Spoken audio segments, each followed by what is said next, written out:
Muvattupuzha government ടി.ടി.ഐ വിദ്യാർത്ഥിനിയും Kothamangalam Karukadam ഞാഞ്ഞൂൾമല കടിഞ്ഞുമേൽ പരേതനായ എൽദോസിന്റെ മകളുമായ സോനയെ മരിച്ച നിലയിൽ കണ്ടെത്തി. പുറത്തുപോയിരുന്ന അമ്മ ബിന്ദു ശനിയാഴ്ച ഉച്ചയ്ക്ക് 3-ന് വീട്ടിൽ തിരിച്ചെത്തിയപ്പോഴാണ് മുറിയിൽ തൂങ്ങി മരിച്ച നിലയിൽ സോനയെ കണ്ടത്. പോസ്റ്റ്മോർട്ടത്തിന് ശേഷം ചേലാട് ബസാനിയ പള്ളിയിൽ സംസ്കാരം നടത്തി സഹോദരൻ പി.സി.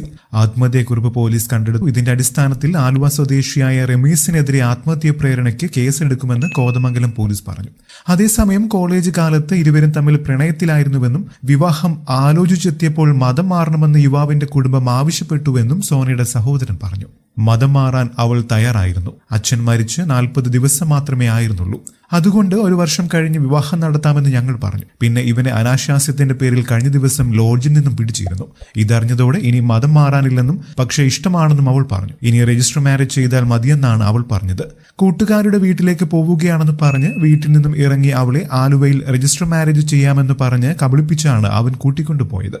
അവന്റെ വീട്ടിൽ കൊണ്ടുപോയി പൂട്ടിയിട്ട് മർദ്ദിച്ചു. മതം മാറാൻ പൊന്നാനിക്ക് കൊണ്ടുപോകാൻ കാർ റെഡിയാക്കിയിരിക്കുകയാണെന്ന് പറഞ്ഞായിരുന്നു മർദ്ദനം. പൊന്നാനിയിൽ ചെന്ന് 2 മാസം കഴിഞ്ഞ് രജിസ്റ്റർ മാരേജ് ഉള്ളൂവെന്നും മതം മാറാതെ പറ്റില്ലെന്നും ഇവൻ പറഞ്ഞു. ഇവന്റെ വാപ്പയും ഉമ്മയും പെങ്ങളും കൂട്ടുകാരും അവിടെ ഉണ്ടായിരുന്നു.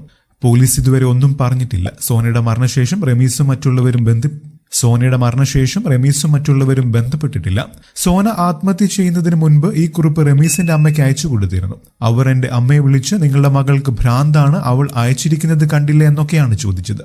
ജോലിസ്ഥലത്ത് നിന്നും അമ്മ ഓട്ടോയിലെത്തിയപ്പോഴേക്കും സോന മരിച്ചിരുന്നു, ബേസിൽ പറഞ്ഞു. കൂടുതൽ വാർത്തകൾക്കും വിശേഷങ്ങൾക്കുമായി ഈ ചാനൽ സബ്സ്ക്രൈബ് ചെയ്യാനും മറക്കില്ല. നന്ദി.